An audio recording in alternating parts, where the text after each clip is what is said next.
Авыл халкы өчен тарихи вакыйга булган мәчет ачу тантанасына бик күп кеше җыелды. Шушы җирдә үсеп хәзер туган якларыннан читтә яшәүчеләр дә бәйрәмгә күмәкләшеп кайтканнар. Шулай булмый, әлеге мәчет авыл халкы өчен тарихи урында төзелгән.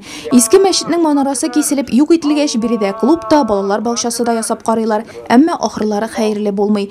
2009 елда якташлары Рәмис Тажиев шушы урында мәчет салдырырга ниятли. Әлеге гамәлне авыл халкы хуплый. Авыл халкы ярдәм итте, рәхмәт аларга. Мәчет буш тормасын, эшләсен, бабайлар, балалар намаз укысыннар. Амин. Ике катлы, затлы итеп ясалган мәчетнең тышкы ягы гына түгел, ичке бизәлеше дә сакландыра. Биредә күп көч һәм хезмәт куелганы күренеп тора. Авыл халкы төзелеш эшләрендә генә булышып калмаган, хәленнән килгәнчә акчалата ярдәм дә күрсәткән. Һәм бу бердәмлек хөрмәткә лаек. Моны мәчет ачу тантанасына килгән район һәм шәһәр башлыгы Наил Шарапов та ассызыклады. Бабаларыбыз дин юк ителгән чакта да тырышып-тырмашып аны саклап калган. Бүген дә үсеп килүче буынны үз үрнәкләрендә тәрбияләү өчен тырыша, диде ул. Dinning saqlanıp kalışında elbette bizim babalarımızın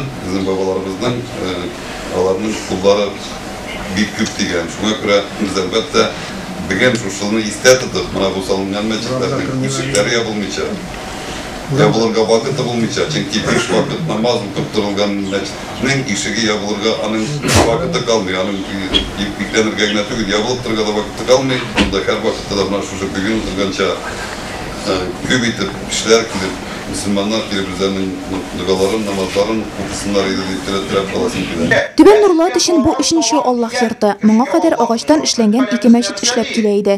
Монысы алардан үзенең уңайлыклары булуы белән аерылып тора. Моннан тыш мәчетнең аскы катында балаларга дини белем бирү өчен махсус бүлмә бар. Мәчеттегез яшәп торсын. Азаннар яңгырап торсын. Картлар, яшьләр, ыллар, барыбыз да мәчеткә килеп, намазлар укып бирергә насыйп булсын. Алланың рәхмәтендә булсыннар, шушы гыйлем иясе булып, шушында намазларыбызны укып, әбәт Коръәннәр укып, барчабыз да гыйлем алырга насыйп булсын.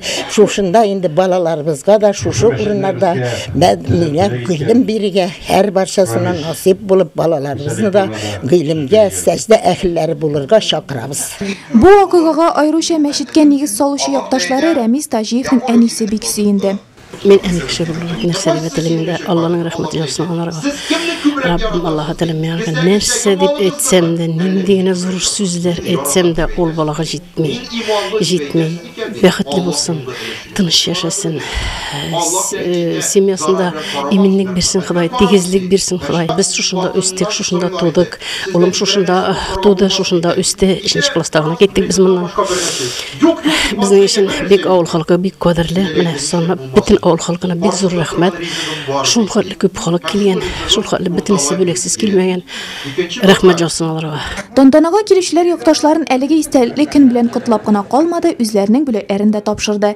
Әмма изге Мәүлид аенда яңа мәчет Түбән Нурлатлылар өчен иң зур бүләк шул булды.